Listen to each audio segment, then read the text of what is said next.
4 of the Grand Finals.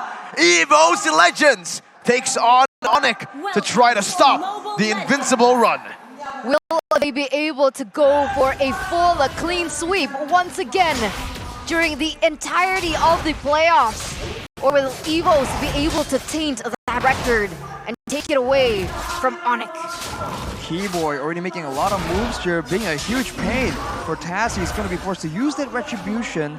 Expect this to be, capitalized on somehow by Onic. Look at the mid lane though. They're not really pushing that hard, so the level 2 Farsa roam won't be available. And you can see Evos Legends, it's not like they're making mistakes all across the board. They are respecting the potential roam, but Sans isn't doing that for now. Yeah, you're right here. So far though, here's CW. What is that damage? Dreams. Okay, I did not expect that much damage to come through from CW. Dreams got bursted, he didn't get poked. Maybe it's combined with the Cho damage as well.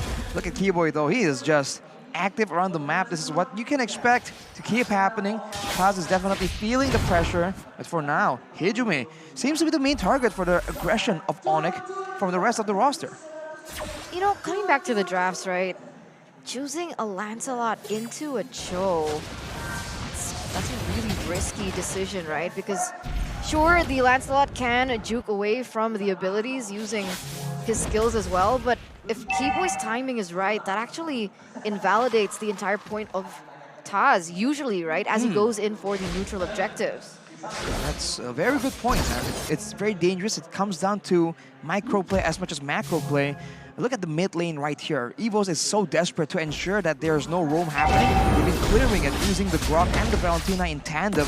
And Onic can't match up with it, but they seem like they're scheming something. They do the switch again. Boots and Sans, keep in mind, look at it. Let's see. They're going on to it right now. Taz should be able to secure it as Keyboy pops into Shanpu to escape, but the final slash brings him back. Only just for the Jiku. No, Keyboy! With the way the Dragon Flicker combos, everybody's there to follow it through. Keyboy styling on the Joe. Onic 1-0. Onic 1-0, but remember, Evos were able to get the neutral objective take, so it's a 1-for-1 trade. And with that kind of trade, Arashi, in the early game, who does it favor? I think it does favor Evos Legends in a way a bit, because in the early stage you expect Onic to be a lot more dominant due to their picks, but so far it's been pretty even, so Evos Legends could try and use this time to transform a bit more and make the game a lot more competitive. Looking at the Talent's prediction though, there was a bit of a change, and now there's gonna be a kill by Kyrie. Yep, and another up top already with the way the Dragon being popped in, but Taz is on attacks a lot. He will have more to say when it gets engaged on, but Keyboy, he really is an MMA fighter, man. He's jumping in. Oh, it's another. Goes in for a jab, a light one there. Now it's giving me the way the Dragon's stolen away from Keyboy, trying to get out. Oh, look at the moves, look at the moves. Keyboy's buying so much time. Oh, no way. No way he gets out of this, man. He gets gunned down. My God. Keyboy now gonna be gunned down. Finally taken out, but it took so much effort from Evos for a single roamer. That was so annoying, so disruptive as well, but it looks like Evos want to replicate that same kind of pressure onto Kyrie here. Gonna try and steal the purple buff rather, away. Will they be able to do it? And they do. Wow, already a great move for Evos, trying to get Keyboy down, using a lot of time, but still getting him off the map for a while, allowing them to actually go for that purple buff. So Kyrie already falling a bit behind, and usually this is the quote-unquote win condition for a lot of Onic games. Look at Brands. Oh, well played by CW there, actually dashing out in time for that airstrike comes through. Brands with the reaction time, but it's only on so that he can get zoned back to CW's range. Onic picks up another kill with a 1,000 gold lead. Turtle being contested right now by Evos Legends. Boots just trying to contest it, trying to push Taz away from that turtle. It seems like it's kind of working. We're not seeing the action just yet right here because Keyboy is just taking a lot of attention away from us.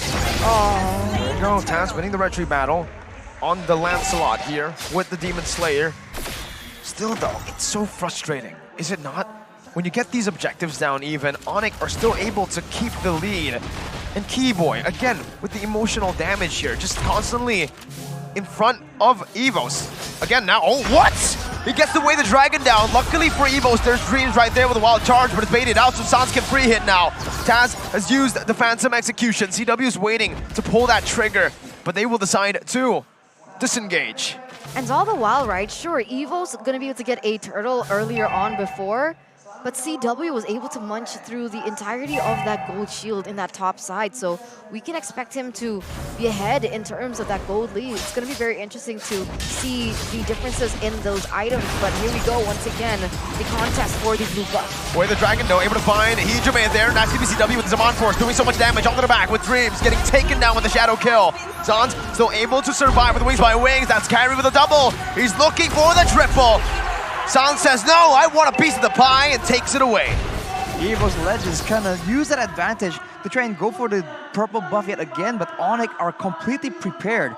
And Evos Legends use a lot of resources to try and take down Keyboy. Let's take a look at the replay here. Keyboy very low, taken out, but afterwards, everyone took a lot of damage. They're stuck out of position, and with the superior burst damage, Onic was able to slowly but surely pick off the members of Evos one by one.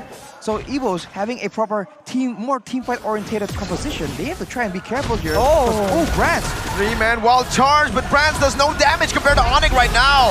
That's the way the Dragon locking Dreams down, but the final slash there from Psychot is to disengage. 1-for-1 gold lane for Roamer. Oh, that's so worth it for Onic on all accounts. I thought that was a really good counter engage, but Kyrie goes in for another pick onto Hijime of all people. That becomes double worth it for Onic here in the 6th, 7th minute of the game, as they're going to translate that into the neutral objective. And this is what we're talking about timing. Kill, neutral objective, kill, neutral objective. You're going to try, but it doesn't seem like Onic want to commit, actually. Or do they? Let's see. If Kyrie wins this retreat battle, it's going to be magical, but he does not. Taz secures it on the tank slot, now going on to the purple buff. Knowing that Kyrie has used the retribution, it should be another free purple buff over to Evos Legends. Taz picks it up. Keyboy trying to buy some time right now. CW is able to pick up the turret down below. Look at that, man. Is able to still clear out the wave up top. This is why it's so difficult. You have a lead, you get a turtle, you get a purple buff.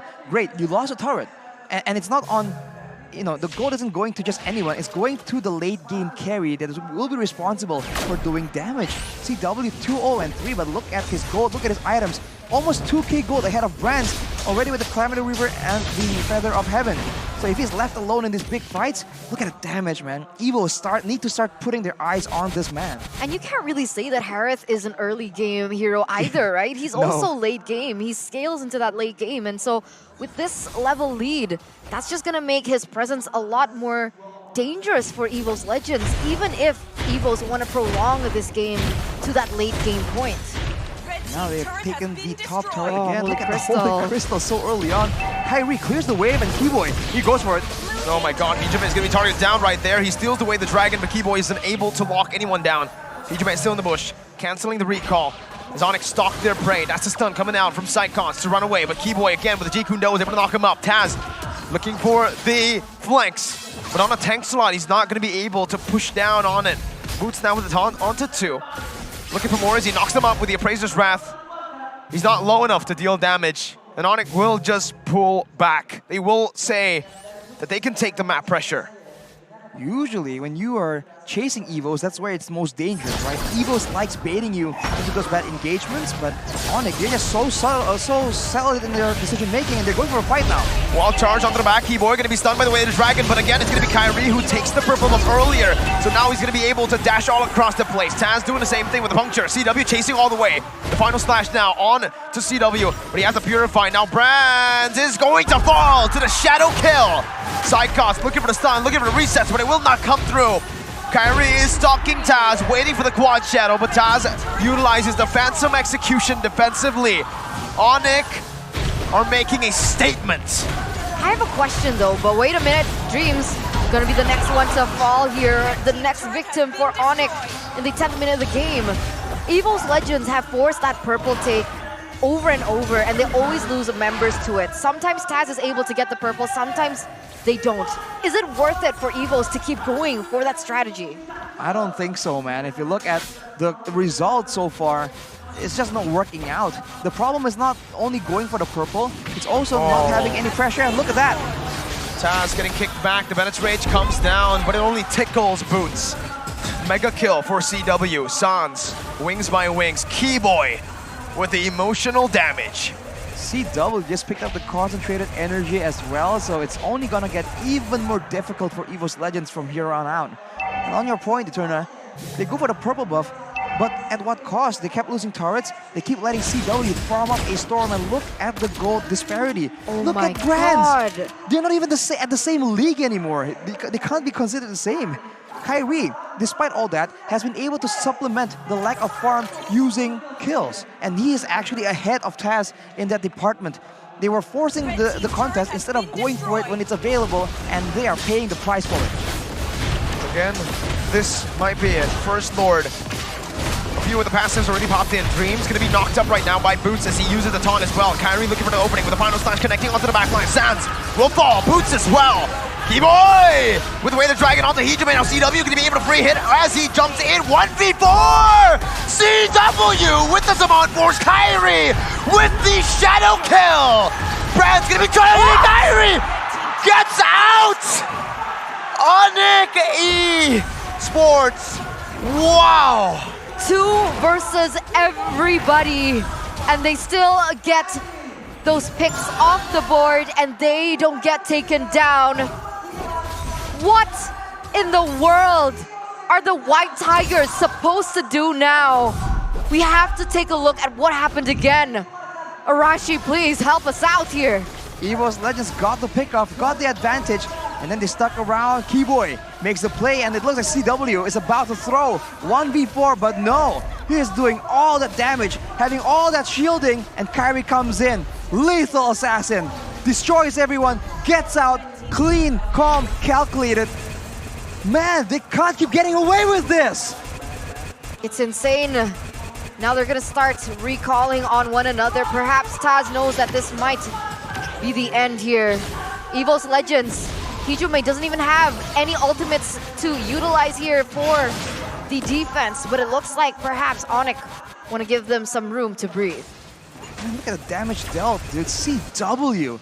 All from the beginning, we were talking about how Harry surprisingly does a lot of damage. Look at Keyboy though, he seems to fail the jump, but keep in mind, he is always dangerous here, going for Brands. There we go, Brands locked it down. If that airstrike comes down, Boots is able to follow it through to knock him up to get one more. CW now with the Zaman Force, that's gonna be Sans dodging away from the Phantom Execution. Taz now pinned down, has the puncture, is able to escape. Hijime will be taken low. Onic have broken through the base. One base turret down. Perfect timing for the Lord, enhanced this time to spawn. The timing is just so impeccable by Onic every single time. And none of them really have much to say about this. It does look like most Legends want to try and open the map and try to utilize this, but look at this. Once again, they're going back in! Psychos trying to find the vengeance. Resets, but it will not happen. Oh my god! Wow. Sans! Gila Sans! The flicker reaction time to the wild charge. This guy is just pure instinct. That is unreal. Taz 1v1 against Kyrie in the bottom side, but it won't be enough as Kyrie gets very, very low, and Boots comes in to back him up though. Taz all alone. There you go, ladies and gentlemen. Sans taking a kill away from Kyrie, but he saves him. 8,000 gold lead. Enhanced Lord. 22 kills to 8. Look at the damage from CW, man. Melting down the Lord. No problem at all. Oh my lord. 10k gold lead for Onic. And now they're gonna make the final play with the Lord. High ground advantage still onto Onic. The only way Evos kinda even defends this is if they can deny the play from Keyboy, but you can expect him to do something out of the box, something special. It always has been 100% win rate on this show, man. It's insane what they're able to do. Each and every member, right? Keyboy is always able to trade his life with the gold laner, and that's all he needs to do. That's his only job, and that gives Onic so much more space as they're getting ready for the siege here, Mirko. Zaman Force popped in mid lane base to say goodbye to it as Boots jumps in with a taunt right now. Dream saving the wild charge. Evos Legends trying to defend. Desperation. Kyrie with the quad shadow. Trying to look for an opening right now as he jumps into the back line. Jumping back with the quad shadow. Sans going out of the map right now. Oh, Jumping back, Taz onto him with a Phantom Execution as well. That's the Feather Airstrike coming down. Evos 1x1 ball, even in the base. That's a double kill, a triple kill for Kyrie. Not just any Onic. Welcome to the invincible Onic era.